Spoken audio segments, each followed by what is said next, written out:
Hanoi is a modern and rapidly growing city. However, the wealth and harmony on display here aren't always reflected in the countryside. As with many rural communities in developing countries in Asia, it's the women here who do most of the work, both at home and in the fields. Because of their workload, though, they're often the ones whose voices go unheard. However, a new project in Vietnam, a women's caravan, is aiming to change that and give ethnic minority women a chance to speak out about issues which concern them. The idea of the caravan was originally born in Morocco, Casablanca, and is being implemented and adapted to the needs of women belonging to ethnic minorities in Vietnam. The main objective of the caravan is that of creating a common space where women belonging to ethnic minorities in the province of Bac, which is one of the poorest provinces of the country due to its high incidence of ethnic minority groups, which is considered to be the most vulnerable group in the Vietnamese society, can have a common place in the village to talk and discuss about their problems that affect their daily life. The posters designed by the minority women give us an idea of the issues they are concerned about. But we needed to head out of Hanoi to actually see the caravans in action. The province of Som Dom is only 100 kilometers from Hanoi, but to reach the commune takes us 4 hours, as this is a lychee season and the roads are clogged with vendors. Our driver tells us that soon these roads will be completely impassable and the project will come to a halt for 2 months till the lychee harvest is over. Eventually though, we reach Som Dom in an isolated and tranquil valley where Thuy, project manager for Mind the Gap, explains how phase 1 of the project will work. The phase number 1 is the baseline information. We go to each commune, study this information there, and identify the topics that which problem interested by the local women. One of the women who's been targeted by this project is Mrs. Lan, who was born in this village and belongs to the San Chi ethnic group. She told us about the issues which are important to women in her village.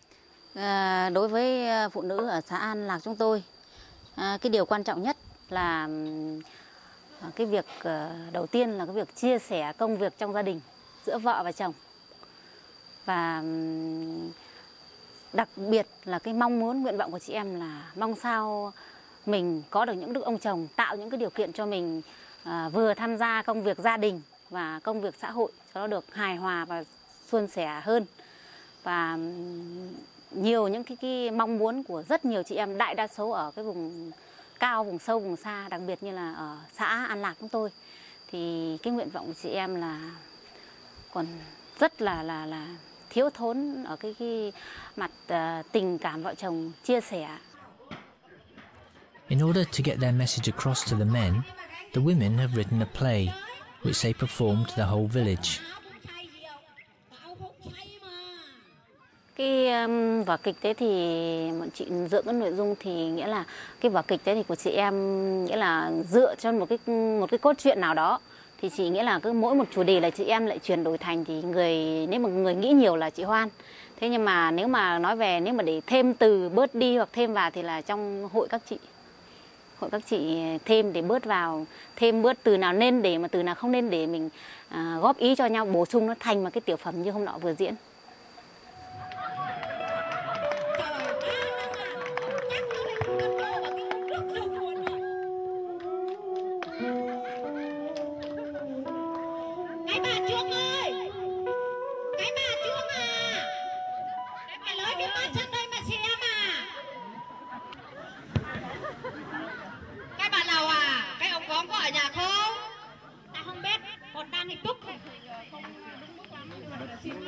Rủ nó đi ăn rượu chứ gì. Mày nói sai rồi. Tao thang rủ nó đi kéo gỗ à. Ây giờ cái thời gian này á, cái kiểm lâm nó làm ác cơ, không cẩn thận á, nó bắt được thì chết luôn. Chết chưa? Tôi của chồng mày còn to hơn tao thả trâu à. Còn rủ người ta vào rừng trồng gỗ bán lấy tiền. Cái kiểm lâm nó bắt được á, nó còn cho đi tù à. Mày tưởng mày tốt lắm á. còn hơn nha, mày không có cái đồng tiền mà tiêu á. The project is more than just a play though. It's also a chance for the women to meet and enjoy themselves, and the way they chose to do this was through a performance of traditional music.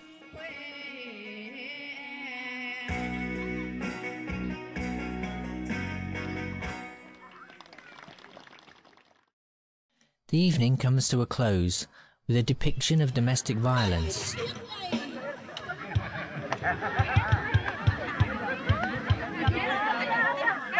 And afterwards, the audience are invited to give their views about what they've seen.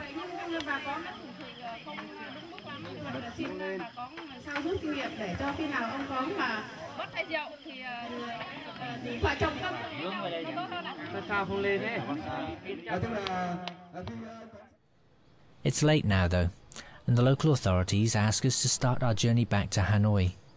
Close to the border with China and heavily militarized, it's still a sensitive issue to have foreigners in this area, and we're obliged to leave. The following week though, we return to see the next phase of the project, where the women give some feedback to Thuy from GVC.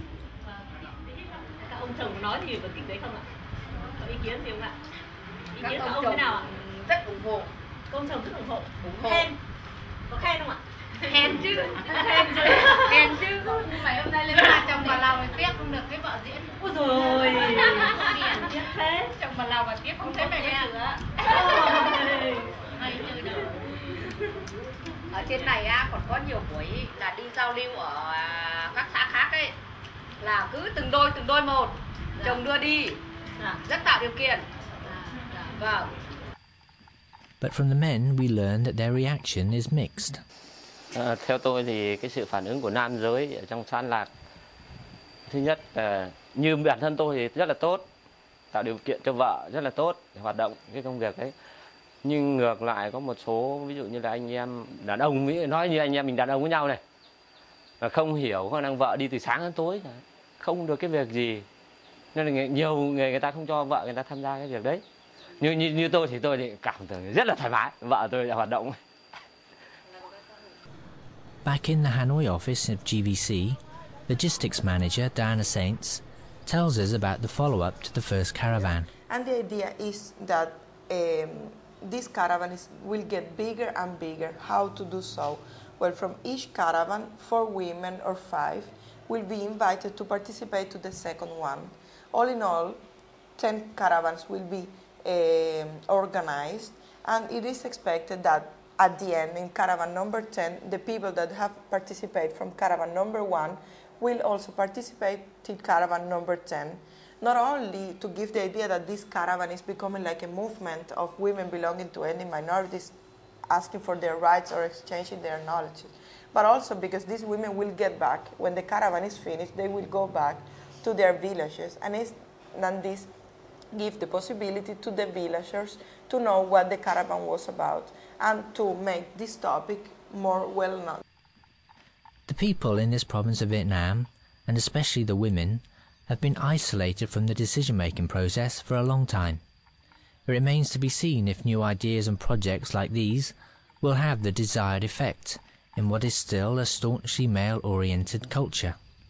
But a start has been made, and these people have at least been given the message that their voice can be heard and people are listening.